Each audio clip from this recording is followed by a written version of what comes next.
What is up, guys?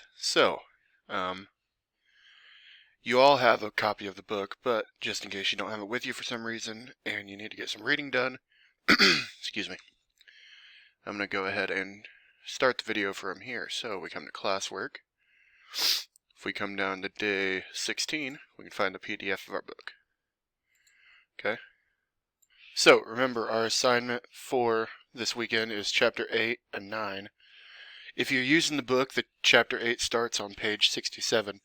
But if you are using the PDF, it'll start down here on page, I believe, 44? Let's take a look.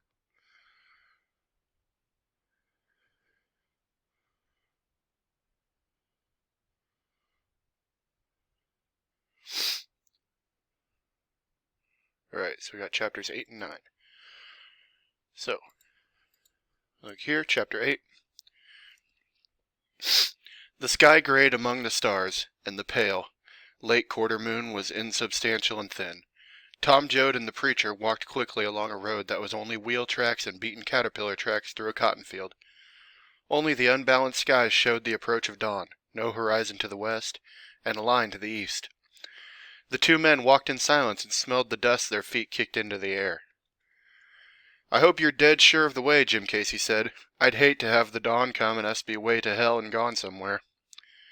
The cotton field scurried with waking life, the quick flutter of morning birds feeding on the ground, the scamper over the clods of disturbed rabbits.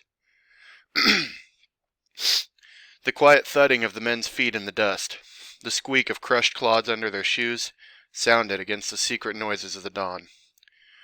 Tom said, I could shut my eyes and walk right there. Only way I can go wrong is think about her. Just forget about her, and I'll go right there. Hell, man. I was born right around in here. I ran around here when I was a kid. There's a tree over there. Look. You can just make it out. Once my old man hung up a dead coyote in that tree. Hung there till it was all sort of melted and then dropped off. Dried up, like. Jesus, I hope Ma's cooking something. My belly's caved. Me too, said Casey. Like a little eatin' tobacco? Keeps you from getting too hungry. Been better if we didn't start so damn early. Better if it was light. He paused to gnaw off a piece of plug. I was sleeping nice. That crazy Mully done it, said Tom. He got me clear jumpy. Wakes me up and says, Bye, Tom. I'm going on. I got places to go. And he says, better get going too, so's you'll be off of this land when the light comes. He's getting screwy as a gopher living like he does. You'd think Injuns was after him. Think he's nuts? Well, I don't know. You seen that car come last night when we had a little fire. You seen how the house was smashed. They's something purty mean going on. Course, Mully's crazy all right, creeping around like a coyote. That's bound to make him crazy.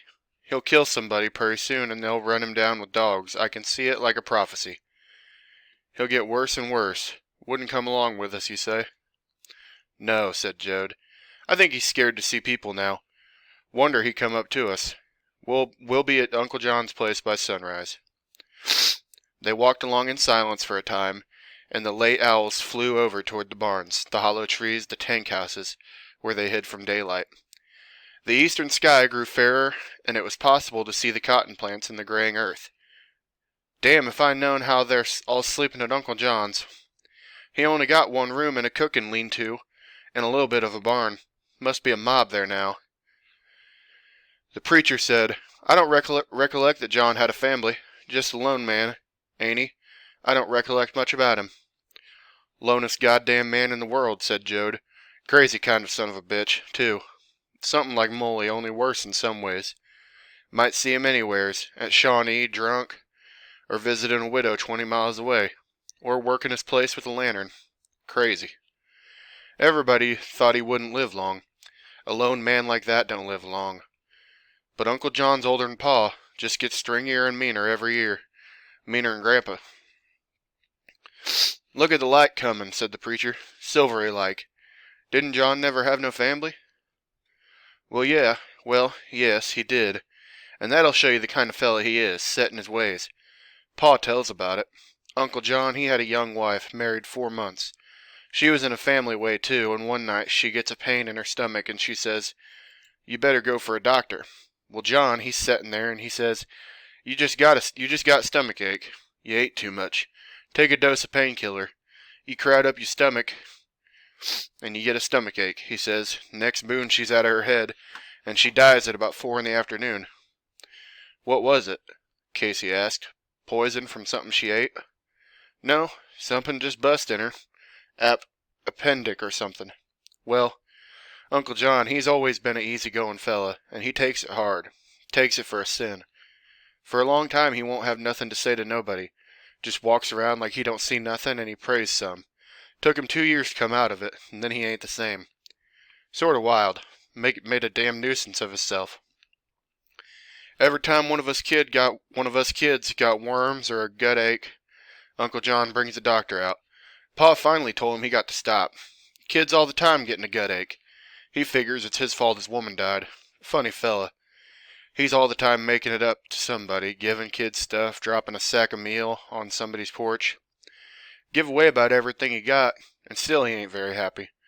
Gets walking around alone at night sometimes. He's a good farmer, keeps his land nice. Poor fella, said the preacher. Poor lonely fella. Did he go to church much when his woman died? No, he didn't. Never wanted to get close to folks. Wanted to be off alone. I never seen a kid that wasn't crazy about him. He'd come to our house in the night sometimes, and we knowed he'd come just 'cause just as sure as he'd come there be a pack of gum in their bed right beside every one of us. We thought he was Jesus Christ Almighty. The preacher walked along, head down. He didn't answer, and the light of the coming morning made his forehead seem to shine, and his hands, swinging beside him, flicked into the light and out again. Tom was silent too, as though he had said too intimate a thing and was ashamed. He quickened his pace, and the preacher kept step. They could see a little into gray distance ahead now. A snake wriggled slowly from the cotton rows into the road. Tom stopped short of it and peered. Gopher snake, he said. Let him go. They walked around the snake and went on their way. A little color came into the eastern sky, and almost immediately the lonely dawn light crept over the land. Green appeared on the cotton plants, and the earth was gray-brown. The faces of the men lost their grayish shine. Jode's face seemed to darken with the growing light. This is the good time, Jode said softly. When I was a kid, I used to get up and walk around by myself when it was like this. What's that ahead?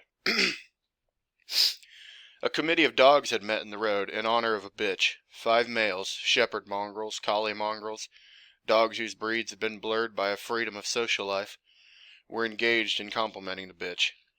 For each dog sniffed daintily and then stalked to a cotton plant on stiff legs, raised a hind foot ceremoniously and wetted, then went back to smell. Jode and the preacher stopped to watch, and suddenly Jode laughed joyously. By God, he said. By God. Now all dogs met and hackles rose, and they all growled and stood stiffly, each waiting for the others to start a fight. One dog mounted, and, now that it was accomplished, the others gave way and watched with interest. And their tongues were out, and their tongues dripped. The 2 men walked on. By God, Jode said, I think that up dog is our Flash. I think he'd be dead. Come, Flash. He laughed again. What the hell, if somebody called me, I wouldn't hear him neither. Minds me of a story they tell about Willie Feely when he was a young fella. Willie was bashful, awful bashful. Well, one day he takes a heifer over to Graves' bull. Everybody was out but Elsie Graves, and Elsie wasn't bashful at all. Willie, he stood there turning red and couldn't even talk. Elsie says, I know what you come for. The bull's out in back of the barn. Well, they took the heifer out there, and Willie and Elise sat on the fence to watch. Pretty soon, Willie got feeling pretty fly. Elsie looks over and says, like she didn't know, What's the matter, Willie? Willie's so randy he can't hardly sit still. By God, he says, by God, I wished I was a-doing that. Elsie says, Well, why not, Willie? It's your heifer. The preacher laughed softly. You know, he said, it's a nice thing not being a preacher no more.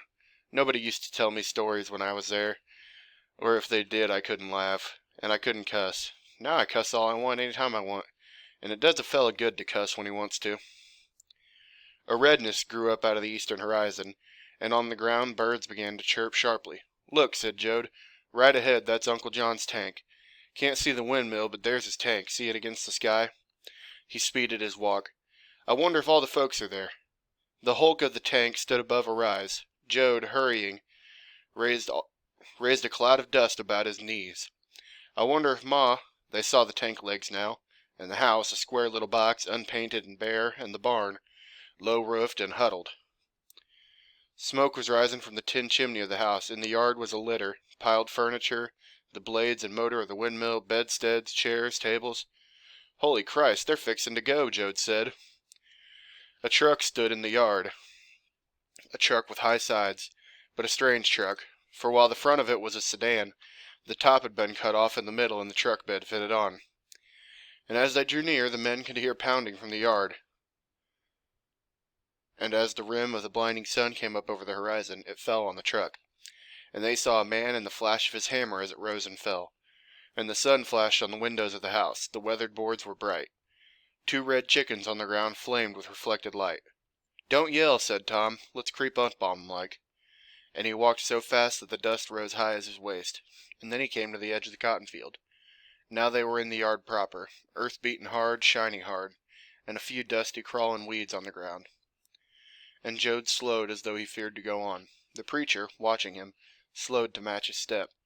Tom sauntered forward, sidled embarrassedly toward the truck. It was a Hudson Super 6 sedan, and the top had been ripped in two with a cold chisel.